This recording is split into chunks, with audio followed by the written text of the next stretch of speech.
the preamble. I can do that. All right. So, welcome everybody to Peace is Built Through Communication. We're going to jump right in, get started, and have a rousing, good conversation. Thanks for joining us. We were just trying to determine what number this is. We don't know for sure how many times we've done this in a row, but this is our monthly discussion group here. Now we're doing it on YouTube. We started out on Facebook, but we are also on Zoom, and you can join us at peacedome.org. And we would love to have you join us live instead of watching it on a recording. But either way, we are loving this opportunity to connect with each other. So, this is the School of Metaphysics, and we have a couple of people here who always have a little bit of an interesting experience with this part. I ask people to introduce themselves, and some interesting things always happen at this point. So let's see what we can get away with today. My name is Terrence Lamont. I'm the National Peace Ambassador for the School of Metaphysics. I'm also a director. I live in the St. Louis, Missouri area. And that's about it. That's all I'm going to say about myself right now. Probably won't talk very much. I don't feel like talking for some reason, but maybe that'll change. Who else wants to introduce themselves? Weisel, also known as Nick, is talking, but we can't hear him. How about Winston, who cleared his throat? Go for it, Yeah, Winston. yeah, you can hear me then. Yep. I'm Winston Cunningham, and I studied at school back in the late 80s, and I directed school in Nashville and for a while the one in Memphis. And I appreciate the school. Groovy Shorts. How about TJ? Peaceful greetings. As Terrence Lamont has said, my name is TJ, among other things. And I'm a peace ambassador. Um, After I began as a peace ambassador, I found that title or that occupation, that state of being would stay with me probably for the rest of my days in this body. Uh, Also have been a teacher and student in the School of Metaphysics, uh, which is a way that I enjoy really connecting with people and helping people to find their true selves while I work and continue to work to find my true self. So my association with the organization known as the School of Metaphysics continues, and I'm here to have as Terrence Lamont said, a rousing discussion with this august group. And so I do feel like talking. I always feel like talking. That's not true, but it's mostly true. And so I will talk more later. So we also have Stella Lambogio here, and Nick, we're going to try to get you unmuted. Go for it, Stella. Yeah, I'm Stella Lambogio, and I am a student, teacher, and then the director of the School of Metaphysics in Indianapolis. I've been with the school many years and made a lot of positive changes. And I'm coming from Cincinnati, where I'm visiting my mom, where I actually started at the School of Metaphysics. So happy to be here. All right. Yeah. So this is a discussion group, and we normally have somebody who is the leader. And for the first 2 years that we did this, we were just like bouncing around between the same like 4 or 5 people leading all the time. And then when the third year rolled around, we had an idea, and we thought, you know what? What if we had new people who haven't never did this before? Or what if we just invite people and we see what we can have happen?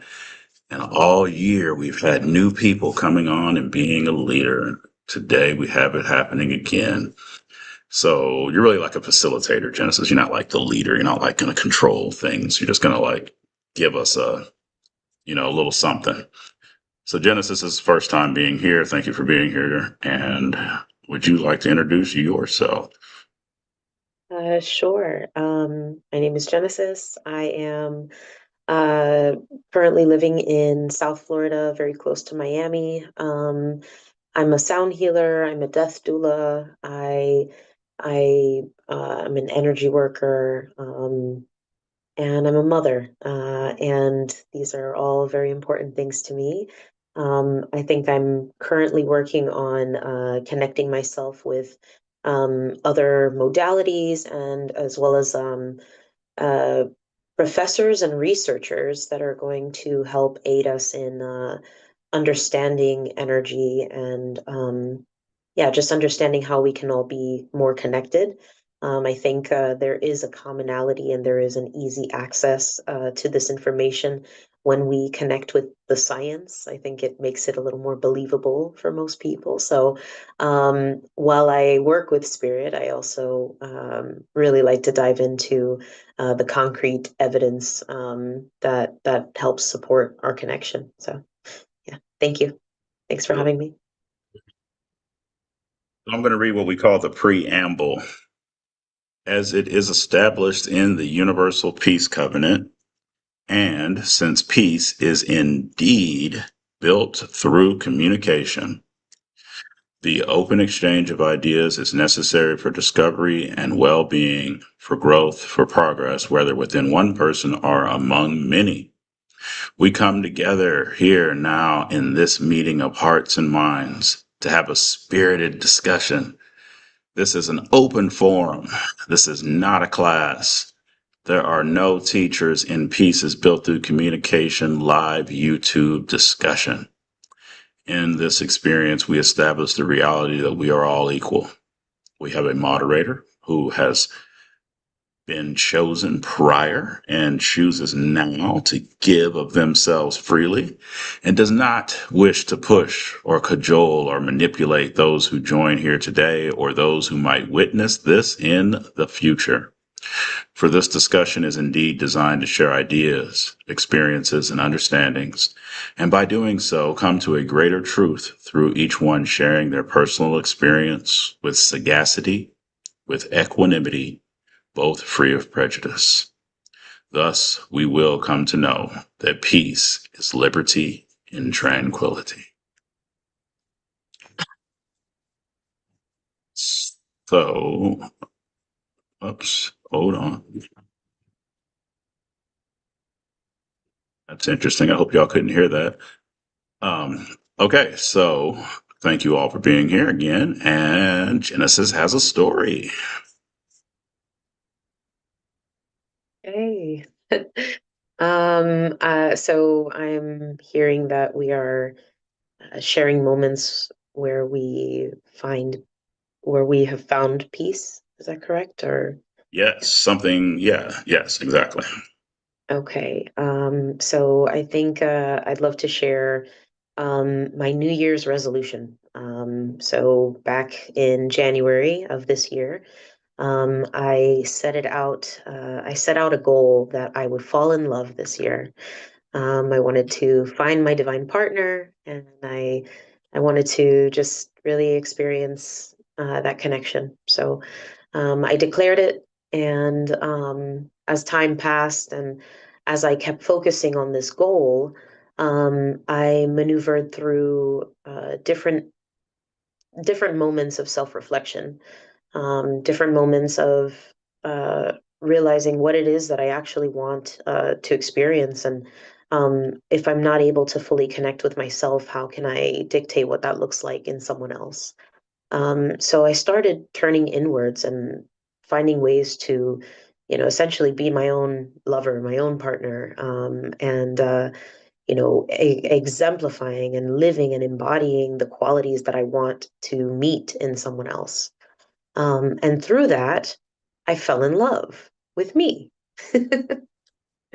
So I think that is, I don't know how long my story is supposed to be, but that's pretty much, that is the moment of recognizing that, the peace can be created within the self. And knowing like how much I needed to work on, knowing how much I wanted to change about myself, about my surroundings, about what I was receiving and what I was giving, Um, it just helped me better understand the type of love that I truly wish to receive. And yeah, it starts by giving that to yourself, I believe. So, um, yes, I hope that this story suffices. It's a conversation starter for sure. It matches very well with a lot of different things. We normally just want to share something like that, and then we sometimes we'll talk about it. Sometimes we'll know. Sometimes the person who's being the moderator will, share and say, hey, I want to talk about this or whatever. And so we'll come in knowing what it is. So then we might be prepared. But for this one, what you just said works in a different way, but it does the same thing because we're all already prepared for this. So um, this is a topic of discussion that I think, flows around, and it's flowed around between those of us who are joined here today for sure. So that was great. So you would say, though, maybe I can ask you a follow up question. You would say, though, that once you found that moment or you got to the point where you fell in love with yourself, that was a peaceful moment for you. Yes, yes. I found peace in a better allowing myself to love myself helps me know myself. And there's peace in that knowing. Yeah. Okay, cool.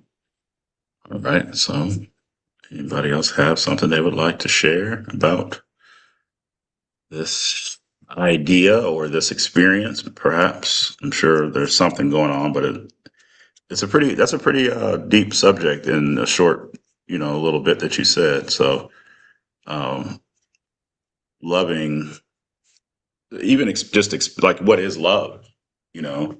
So a lot of people see love in different ways. So maybe we could talk about that as well. Not only just loving ourselves, but what even is, what are we talking about when we say love? Love is light.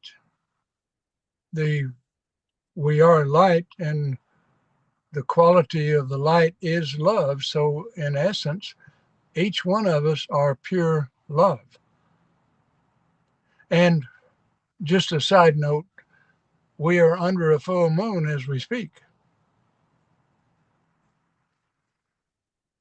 And the full moon is always interesting because if you're up, it'll lift you on up. If you're down, it'll put you on down.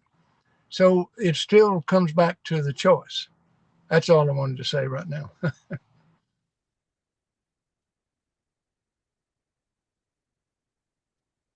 I just got through driving a little bit, so I saw some craziness. Uh, People don't understand that they're being controlled by their emotions, so I try to stay out of the way.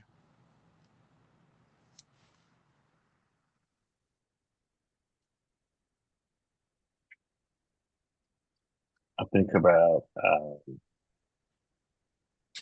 an experiment I did talking about the science. An experiment I did, I think it was a couple of years ago, might have been more than that.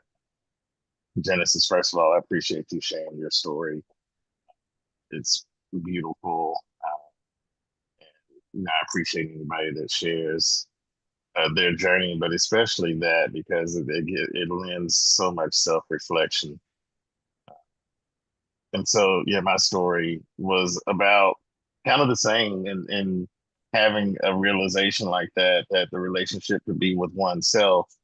I began to listen to the songs on the radio a little bit differently when they were, speaking of romance and I can't live without you and all those, kinds of thoughts that are outrageous when it's outer, right? Because like I'm just gonna give someone else all of that power. And I can't live without you. If you're not there, then I can't live. That's a little bit extreme, but when I turn it, within and I think about, the parts of myself, especially your higher and lower self, yeah, I can't live without you, higher self. I gotta have you. I gotta have you in my life. You're the one for me. All of those things that we hear over and over in these songs that um, can lead to a dependence on someone or something outside of ourselves. When I look at them in the relationship with myself, it's perfect. um, and so that just gave me a new way to listen to music and a new ways to explore, thoughts about my relationship with myself. And in doing that, it informs my relationship with other people, because when I look at everyone else, and the world and the universe as all part of one greater whole, myself being a part and everything else being equal parts, then it makes a little bit more sense to say that yes, we need each other, we rely on each other, we depend on each other in a deeper way than what we usually witness in society. We say, I can't live without you. And so that's all I'll say for now. I'm interested to hear some other stories from other people.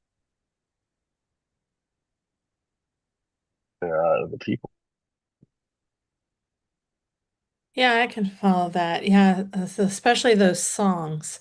I know there's a lot of one spiritual teacher says a lot of momentum in those songs. And it's like, oh, I can't live without you. And beautiful songs, but it's just depending on how you're intaking it. If you're directing it back to the self, it really brings a lot more meaning. And yeah, I've seen in my own journey with desiring to have a divine partner, it does start with within. And how do I treat myself? And do I love myself? Do I truly love all of myself or just parts of myself? And that's a journey. That's been a journey for me continuously, because I can say there's some parts of myself I like, but other parts I'm like, oh, and then expecting someone else to validate that or love that in me when I'm not giving it to myself first. So I think that's very great topic, Genesis, about falling in love with the self, and that's where it begins. And yeah, I just know too, I always get opportunities with family. I'm with my mom right now. She's 98 years young. God love her. But she said a comment, and I'm not going to repeat the comment. She's 98 years old. She's, you know, in her senior years, and I'm walking with her with that. But she said something to me like that was kind of really hurtful, but I'm like, I could kind of feel that little tinge, and I'm like, okay, let it go, send her love, So I just got to kind of consider when some things come towards me, it's like, okay, do I internalize that? Or do I look, okay, is this really accurate? Or is it coming from that person and where they are and what they're seeing and then themselves? So I know there's family, family history. Her mother would say stuff like that, and her mother, and so on. So that was a little check for me. Okay, do I really love these parts of myself? So it's a work in progress, but I could say I love myself a lot more than I did. So I appreciate the topic. All of us here are not in, not all of us are not. I'm not saying nobody here is, but I know that all of us are not in a relationship. So this is an interesting, any kind of relationship could be anything. There's no telling what kind of relationship anybody wants to be in, but I'm just saying that I know that we are not. And so I wanted to make that a point. And I also wanted to come back to what is love. Winston shared what he thinks love is. How would anybody else describe it?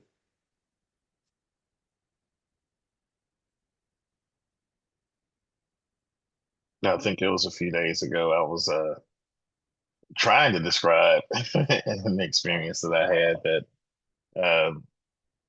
so far has escaped the container that we call words. But it, in you know my journey of connecting with Source, God, all that is, whatever name we want to give that. I had an experience where I experienced. I think I described it as overwhelming, an overwhelming amount of just pure love. Things that most people describe this feeling when they're having a near death experience, but I wasn't dying.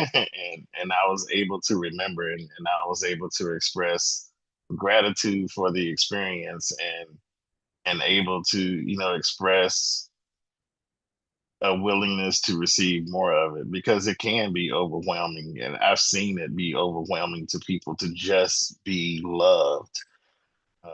And so, what does all of that mean to me? It's just unconditional. It's unconditional and it's available for anyone, and it's universal because it's coming from God, it's coming from source, and it's free. You don't have to earn it. It's not like we were taught where you got to do, you got to pass this checklist of good things in order to receive love. I haven't found that to be true.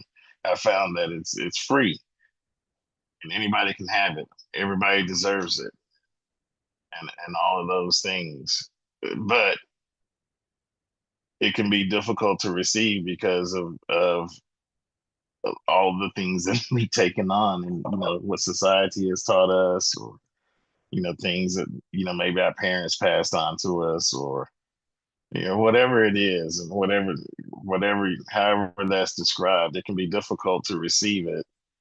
And often I was saying, people, and I'm externalizing it, but I'm thinking about myself when I say that, and who I used to be, and how I wasn't able to receive it, even just from another person, right? If another person had good intentions to me, I didn't know how to receive that, and I would push them away.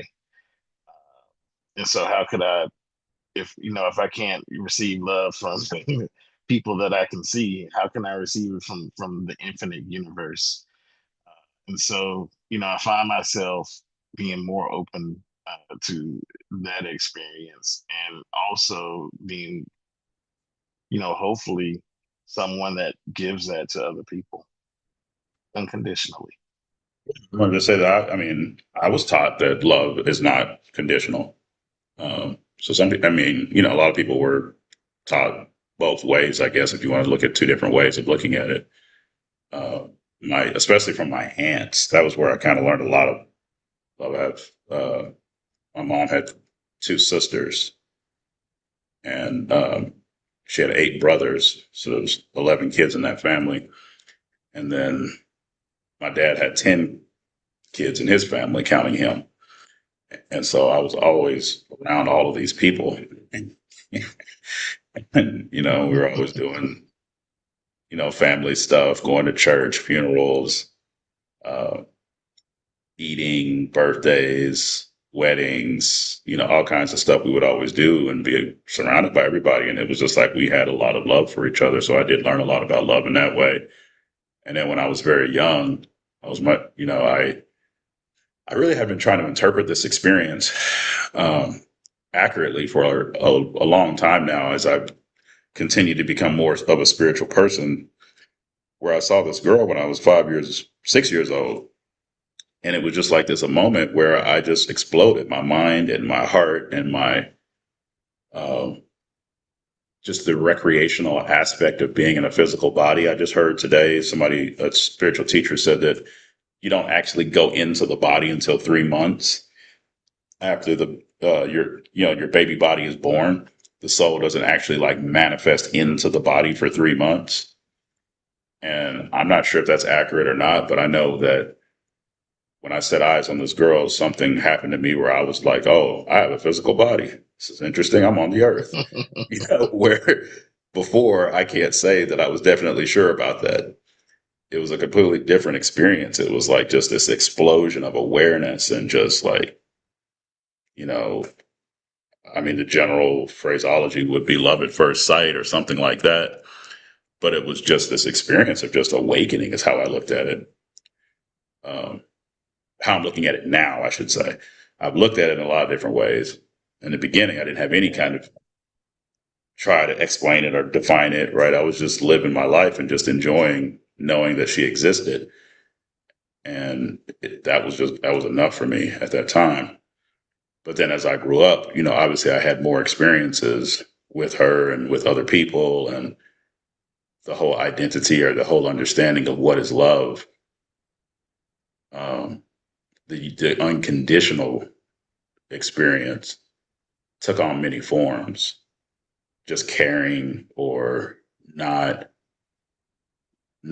like judging, like just receiving and just being open And if I had something, if I have enough time, if I have an opportunity that I would be giving, I would be open to give. I maybe would sacrifice something for myself or somebody else, or because I would see that happen for me. It was just like this reciprocal experience. Even though nobody's perfect and nobody in my family life is or was perfect, there was this experience of a continuous realization that we were on the planet to love each other. That was there. That realization was there. Uh, Sometimes we didn't do it with fun, you know, you know, happiness, but I still think that there was a core background that was love.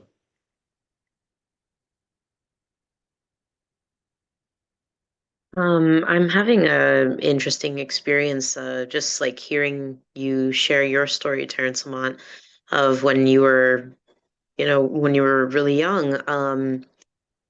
When I tried thinking back on a moment that would have been similar for me, the only moment that came to mind and continues to replay is when I first learned how to read. And I think what I'm realizing now is where I'm at right now, my connection to love and what that means is it's something that I know will grow me. It's something that I know will make me better. And like I think where I'm at in life right now, I'm still trying to understand how to translate that into a physical relationship, romantic relationship with someone else. But yeah, just thinking back on that and remembering like how it just clicked in me and I was like, wow, now I can read everything. Now I can soak in a bunch of information and just all I had to do was put the letters together. It was just like such a light bulb moment. I think yeah, it's just coming up for me that we can have very different experiences of like what love feels like to us, as well as separate definitions.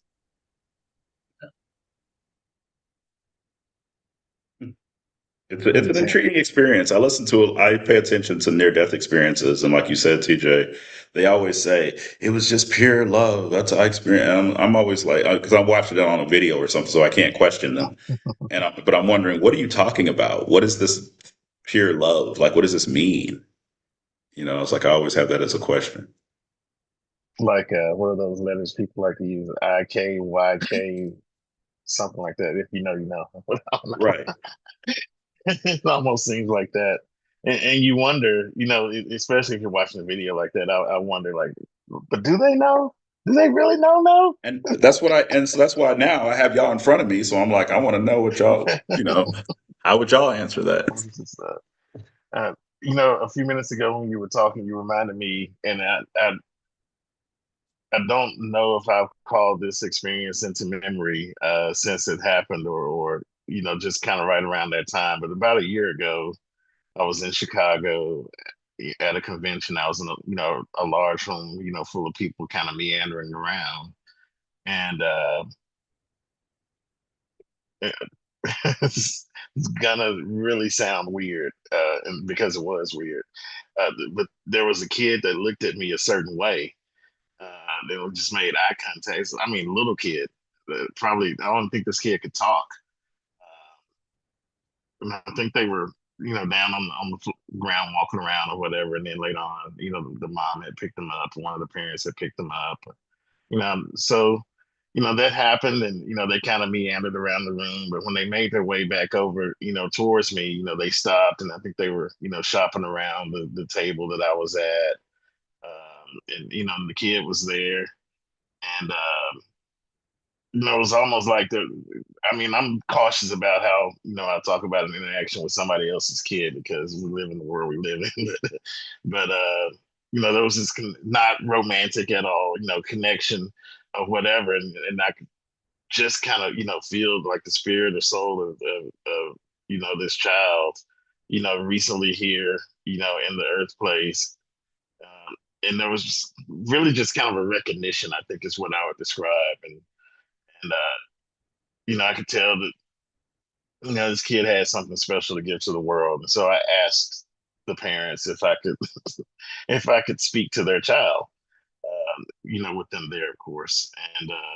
And it, this is the weirdness of it is this isn't the first time I've had this experience, but like I said, I'm cautious about how I interact with other people's kid, and I could tell that they were kind of open to that, so I was able to speak a few words of kindness into this child. Will they remember that? I don't know. But seeds were planted. I think, and I hope in a way that will just allow this person, this child, and their parents, and anyone around them to have a better experience in the world. And that I hadn't thought about that, in these terms. And again, I'm cautious about how I describe an interaction with a child, but that was a moment of non-romantic love. And there was just a pureness to the moment, because it was more energy. It wasn't about the person being a child. It was just a moment of connection with another entity. It just so happened that they were newly manifested in the earth space this time around. Who knows how many times that they've been here, or if they've been elsewhere, or whatever. Talk about all the possibilities and probabilities forever, but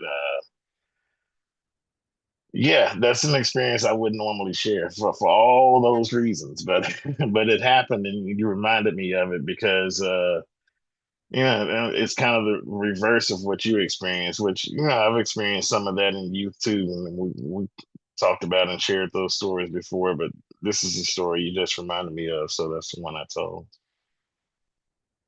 Yeah, another one I had. So I guess this whole love thing is interesting. It does flow in a different pattern or a different way than what most most other things in my life. It's kind of I don't know, something to celebrate, something to be excited about in a lot of different ways, and to see in the different ways that it can manifest. I mean, romantic love is important to me, as well as just relationships in general.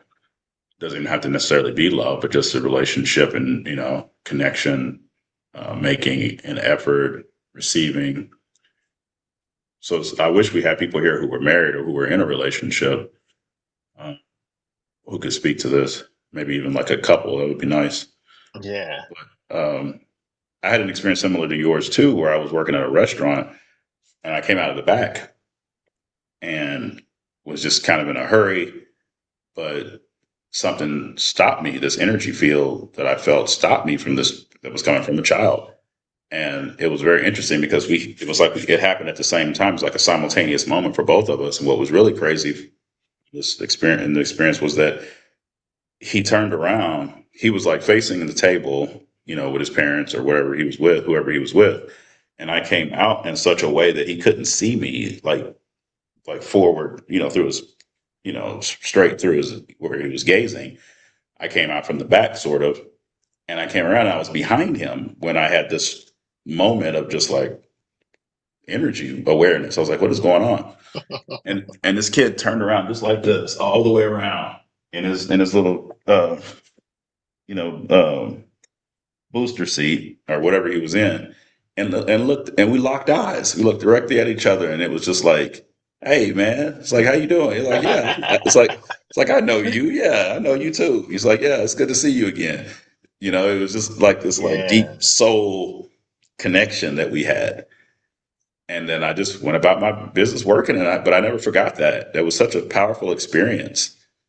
But I love connecting with kids like that. Oftentimes, um, is going to wherever I am, out wherever I am. I love to catch a kid's attention and wave at them, or make sure that they know that there's another human out here who's paying attention to them. I'm not Right. writing them off. I care about you. Even though you're a little kid, I care about you. So I like Yeah. to make sure they know that. But what I've found I go to the YMCA every day and I see people from all over the world. And the when a young child like that, like you described, um, puts attention on me, I give that child undivided attention, not the parent, but the child, because that child is communicating with me. And there's no doubt in my mind about that. There was one lady I met from oh, one of the Middle Eastern countries, uh, Egypt, I think. Uh, that first time I'd seen her, but the child locked eyes with me, like what you were talking about. And so I gave him my full attention, and she said that he just don't do that. So that tells me that he may have recognized me. Now, what was funny about this is the kid was 7 months old at the time, and he was in a buggy, and there was a girl in another buggy about the same age, and they started flirting, and they was hitting it off, and I could see all of that, but her mama. I just saw her the other day, and she's pregnant again. But a heck of a nice person. But the young child, and a lot of these children will continue to communicate. One little Japanese family. I speak a little Japanese because I spent some time there when I was a kid. So there's one lady that's got two or three kids, and the youngest one, little baby, just lights up like a Christmas tree when she sees me because I take the time to communicate with her in her language, just a few words, and if I have I can say good night in Japanese or good morning or good afternoon. Konnichiwa is good afternoon. So, and this kid just lights up. And when the mother's carrying her through, they didn't see me yet. One time the kid spotted me and the mother never saw me, but it just the kid were connecting with me. And that happens a lot. And it reminds me of something, and to follow up on something Terrence said a minute ago, and I've heard people say that it's 3 months before uh, they really are fully invested into a new body. Uh, uh, Dr. Connie Rothermel shared. I spent a lot of time with her. Uh, and so uh, she was telling me that it happens, but uh, basically on a 24-hour either side of the physical birth when the full consciousness is placed into there. And she told me some stories. I won't go into what she told me, but um, she was in a position to have because she was a doctor at the school. And so when the doctor talked, I've had a tendency to listen um, because I figured they know a little something and a lot of something. So that um, and Dr. Connie Rothmel told me this. It said, well, when you can see a baby that seems almost lifeless, and then all of a sudden they'll kick in. So that's the exact moment when they get their full attention into that body.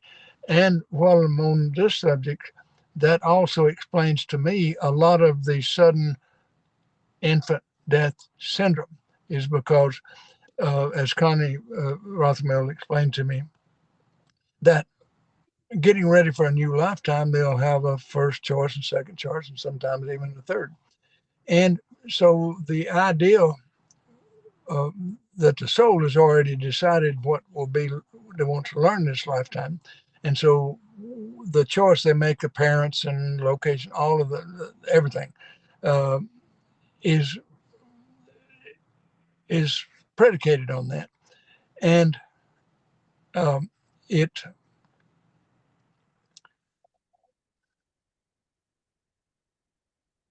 when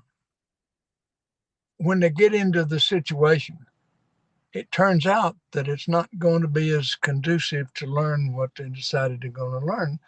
So they just cut it short and say, I'm out of here. And that explains a lot of the sudden death for infants. In my mind, it does. and a lot of that is what I heard from Connie Rothermill. In fact, she told me, I'll just go ahead and tell you this. I know I'm a little bit long here, but she said she used to really get inside their head, little baby, and see what they remember from the past. Until one time, she said there was a child just totally freaked out, and she said she never done it again. That's all from me. No Okay. charge for that.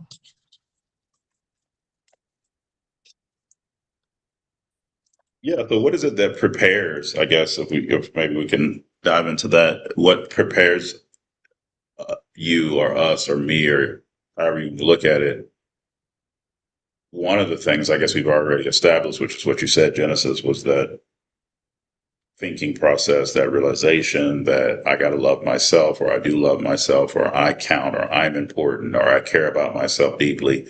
Like that's got to be, I think, a prerequisite for you to actually receive a compatible type of an experience, a deep loving experience. I received on an intuitive report that some steps actually to do this. Now that I'm starting to talk, I'm seeing how something I've received that I think is valuable was to actually do that first step and then to look out into the world and recognize and know that there are people out here in the world.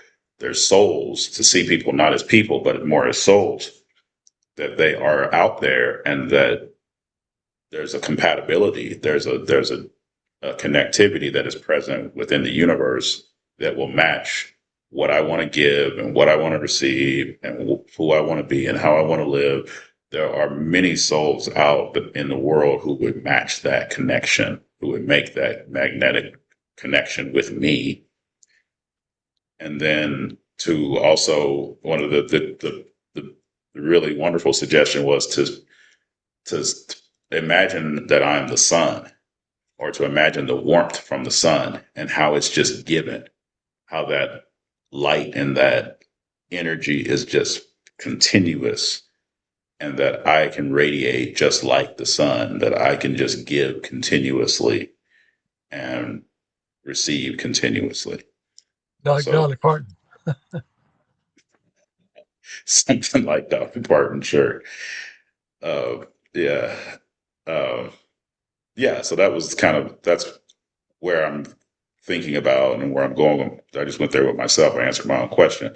But my realization was that in order to connect with that, to have that experience, I think we do have to have some kind of process, some kind of awareness. Something has to be going on within you that attracts what you want, right? Well,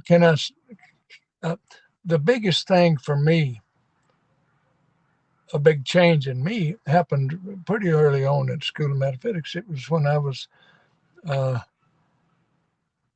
by the time I started teaching, I began to understand what Jesus said, if thy eye be single, the body will be full of light. Now, I didn't know what to call it for a long time, but when I started getting really focused, I could hear the sound of light. I identified it as a sound of light. And every time I could hear that, I knew that I was focused enough to where I could trust what was coming to me. And that's been probably the biggest thing so far.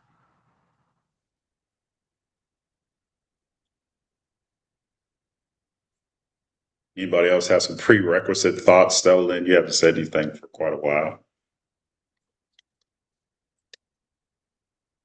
Just the thoughts about, well, about love, that romantic love is just a part of, there's like we're saying, all different types of love and how we experience it. I think for me, being in the present, focusing in the present moment, because when I hold on to these or go back in my thinking, oh, this was love or this wasn't love. And actually, Dr. Daniel Condren, who serving as chancellor currently for School of Metaphysics, shared this with me about love. He's like, love doesn't hurt, and our love never hurts or something like that. But it's something like you hear all these songs, oh, love hurts, or oh, you know, and all that stuff, or maybe a parent will say, well, I'm doing this because I love you, and it's like, well, really? And so love doesn't, yeah, love doesn't hurt, you know, so there may be other things where that something else is going on. We can put another label on it. So that stuck with me because it's a consciousness. It's definitely, it's a consciousness. It's unconditional. And I say I felt, I guess what I would consider love, or what, if I had to put words on it, I think there can be words, but the closest acceptance, we were saying earlier, unconditional acceptance, support. Uh, I say empathy. Empathy's love too. Just more like just unconditional acceptance. Like I have the closest thing to that, not the, yeah, one of the closest things still, because I have a background in 12-step programs, and that just every time I would be in a meeting, or maybe I might not like everybody there, but I would feel the consciousness of love. And at the School of Metaphysics, we do something called the Circle of Love at the end of our classes. And we say, I love you just because you are. And so I've experienced love in that. So I'd say love for me is acceptance and peace. And that's where I feel peace when I feel like I'm accepting myself, I'm accepting another person, we accept each other for who we are, where we are, and there's a lightness to that. And, you know, I felt that at times. So I think now is what I'm hearing from everybody, and what I want to bring forth in myself is to just be that more myself and to be present. And then that'll radiate out to other people.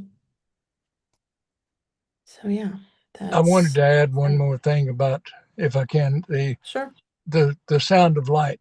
Simultaneous with that sound of light, and I didn't finish it because I was getting a little choked up.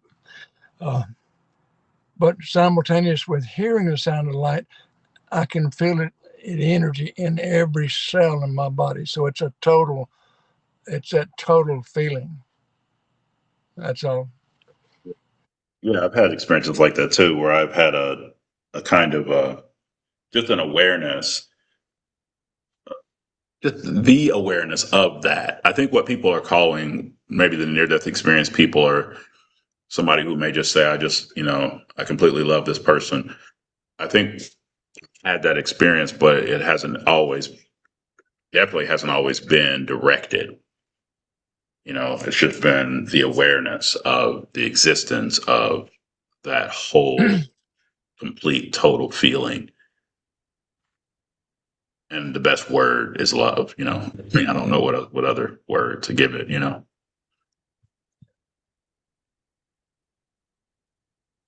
I got a game.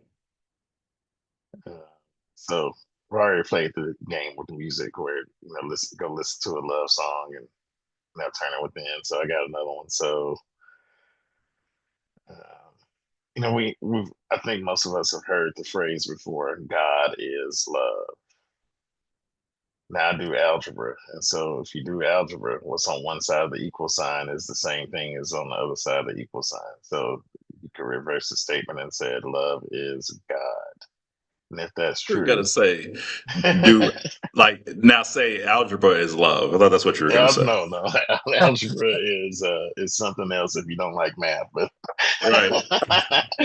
but but if that's true, um, then what if we use the words interchangeably, and all of the phrases that we've used to describe or use love in a sentence or whatever, what if we put God instead? And what if I said I want to fall in God this year? And that's my New Year's resolution. And so if I do that, that begins to change, or the understanding of meaning of what I'm saying. What if I say I want to fall in God with someone? It means I want to, explore the nature of all that is and the source of creation in my connection with someone else. If I say I God you, then that means that I see the God in you, or I recognize that our connection goes beyond the surface. If I describe something that's pure God in an experience, then it hits a different tone than if I use the word love, because we got a whole lot of different meanings for love, but we also got a whole lot of different meanings for God, and Hey, who and what that is. And so, I say that to say, my understanding is that people's experience with every individuals and every group and society has a different experience with what we call God. And to them, that's who and what God is. And I think that's true of love as well. Different societies experience and express love in different ways. And so, when we use those words, it's like you said at the beginning, what exactly are we describing? And will everybody ever agree on what it really is? I don't know. But if you start throwing the word God in there instead of love, then that's bound to get some attention for sure, for one thing. But I propose that as another game or experience. Because if it's true that God is love and love is God, then what are you really asking for? When you say I want to fall in love, or what are you really saying to someone when you say I love you? And yeah, so that's my proposal. I do want to point out that you have your background there is Love Bank Park. Yeah, okay. So it's a For place those that where, can't see, yeah, so that's a place in St. Louis, Missouri, actually, that somebody created a park and they called it Love Bank Park. And it's a small park, but that's like the bathroom and the water fountain and all that stuff. And they put that beautiful graffiti up on, there that has all the connecting links of St. Louis. It's got that flag and different streets and different foods that are St. Louis, kinds of foods and businesses. And there's lots of different stuff on there that's really connection, for a lot of people. And connection could be love for some people, right? It could be that important. a friend of mine was there, and when I saw, the scene and then the background and all that stuff, I fell in love with it. And so I asked them to take a picture of it and send it to me. They did, and I liked it as a background. For those of you who don't know, that friend was Terrence Lamont. He took this picture for me. He was at the park, and I liked it, Yeah. loved So it. there's Cherokee Street and even got some stop signs. So yeah, so there's a lot of love embedded in that just by itself, right? What is love? Baby, don't Don't hurt hurt me me. no more. Don't hurt me no more. But there's also love is walking together, talking together. Brother Al taught us what love was too. Hmm. Yeah. So what are some love songs?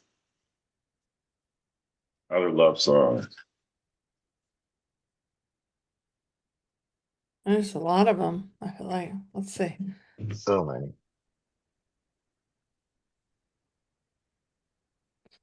Well, then I just had thought about that song. I want to know what love is. I want That's you a, to show me. Want you to show me. I want to know what love is. I let's um see. somebody gave me a record player a little while ago, and I haven't been doing much. I did not do very much today, and I just went outside and took a walk. And I walked by the record store, and I was like, I guess I'm going to buy some records. So Nice. Mm-hmm. I went in and I bought this one. It's like for Dr. Martin Luther King's day, I guess. That some people got together, some artists, it's a musical uh, Mm. King Holiday. There's a song called King Holiday. Somebody wrote Dexter S. King. I guess he must be a relative But yeah, I thought this was pretty cool. So what I've done a lot of is study Martin Luther King when I was younger. Actually, when I was in college, I started really studying him. And and then I had an opportunity to play him in a play that was all about peace. And I think you have to have love before you can get to peace. I think peace is an advanced version of love, or it's something that you have to stand on. You have to be able to love in order to really experience true peace. And so that movement that I went through just with studying Martin, and Martin was very much, he actually, obviously, he won a Nobel Peace Prize, but his main focus, I think, was actually love. I think that was his real platform. But it wasn't obviously necessarily that he was going around singing love songs and stuff, right? It was Well, what he was. a song that comes to mind when you're speaking about that, and I'm sure you've heard the song Abraham, Martin, and John. It was I don't. written by a guy who had a lot of hits in the early 50s, 60s, and so forth. But he kind of fulfilled himself as a songwriter with this song. Pull it up on YouTube. Dion, I think, is the name of the guy uh, that did it. But Abraham, Martin, and John. Only the Abraham, good die young. Martin, and John. Yeah, it's a really, it's hard not to like it. Okay. Abraham, Martin, and John. Okay. And Yeah. John Dion. Well, I think that may not be the whole name, um, but anyway, he felt like that was his best work. Well, why don't we listen to it? I don't know why, but That would be good. We got a That would couple be minutes good. left here. That'd be a good closing. yep. Whoops, wait a minute. It's towards a good closing. I always got to share sound. I wish that there was some other way you could, you know, work with this share sound thing.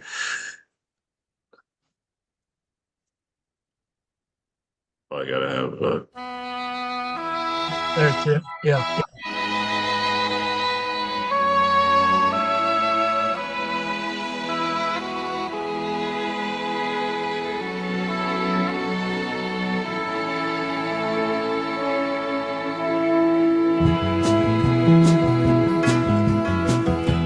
Anybody here seen my old friend Abraham?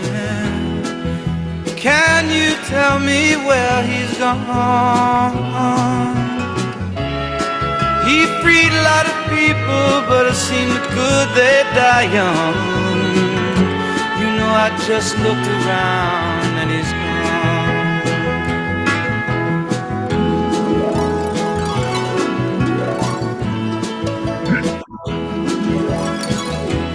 Anybody here seen my old friend John?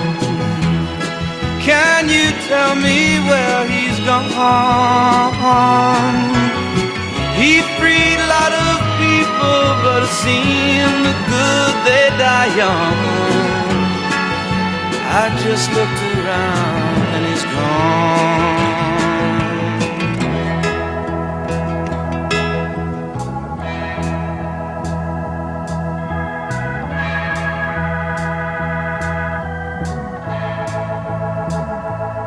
There is, I tell you what, if you find that on there's something with that voice. My old friend There's Martin, energy in that song that, you tell me where he's yeah, gone. Song you're talking about? He freed the one you just played. Oh, I still hear it. Do you not hear it? No, it stopped. Just look around and he's gone. Didn't you love the things that they stood for? Didn't they try to find I some? can still hear it.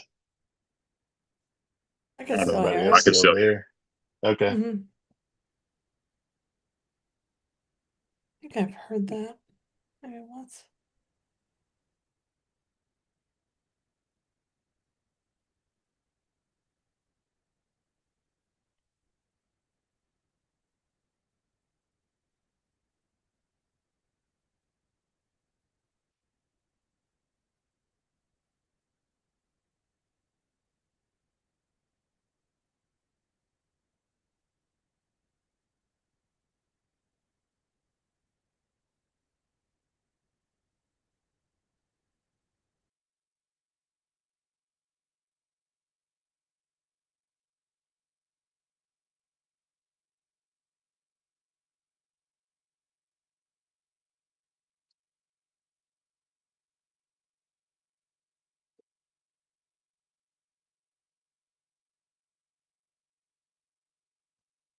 Everybody here or no? No, we've been silent for a minute. I can hear you. But you couldn't hear the music? No. No, I didn't hear the last part. I can hear you. Yeah, that's what we were asking a minute ago. Just hear the music. But, Weird. But you did yeah, hear some part of it? yeah, Yeah. I heard the first two verses. But you'll all hear the song later, I bet you. Oh Yeah, yeah, but yeah, yeah. just I'm gonna you go back can and listen to you that can pull it again. up. It's all good. That was Right. weird. Yeah. Okay. I was grooving.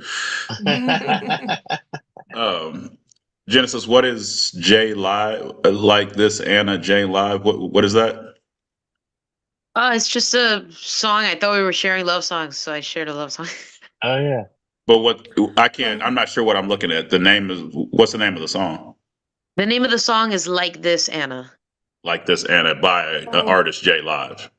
Yes. I don't know if okay. I don't know. I'm maybe I was just like sharing the song. I don't know if you like want to play it. I don't know. I don't know. I mean, we normally It's stay until 7:30, but we could play it.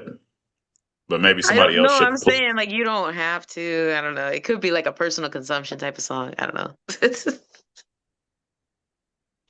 Well, I copied it down so that I could listen Okay. to it.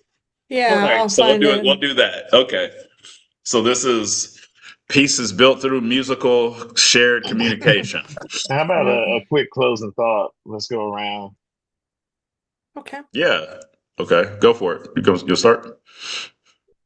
Yeah, I'll start. First of all, again, Genesis, thank you for sharing your story. I really enjoyed this discussion and exploring, what is love? What does it mean to love myself? How does it affect my relationship with others?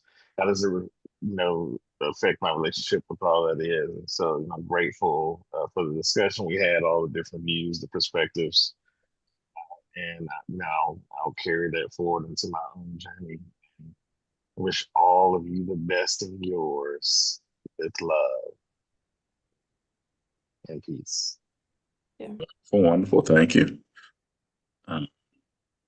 So, Nick, did you want to share something about anything closing on love?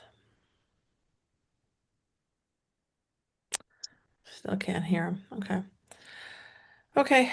I will share. I was just very expansive discussion, and am going to practice being more loving each moment. So, thank you. Thanks, Genesis.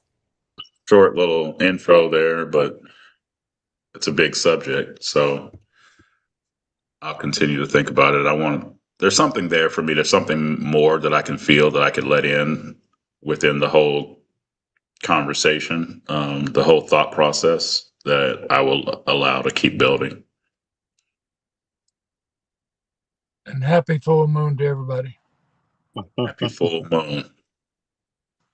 Well, thank you, Genesis. You got anything you want to close with? Oh, thank you guys so much for having me. I feel like I definitely learned something today. Definitely, I feel loved because I'm learning, and that's where I'm at right now. So thanks for loving me. Thanks for teaching me things, and thank you for having me. Really appreciate it. Right, this is Pieces Built Through Communication. Go to peacedome.org and you can join us for the daily Peace Covenant reading and our monthly discussion. Next month, we'll have it again on the fourth Friday, and we'll have somebody else here giving us some deep thought to dive into. If you want to join us, please do. It's an open forum. All right. I Peace. guide you and see you soon.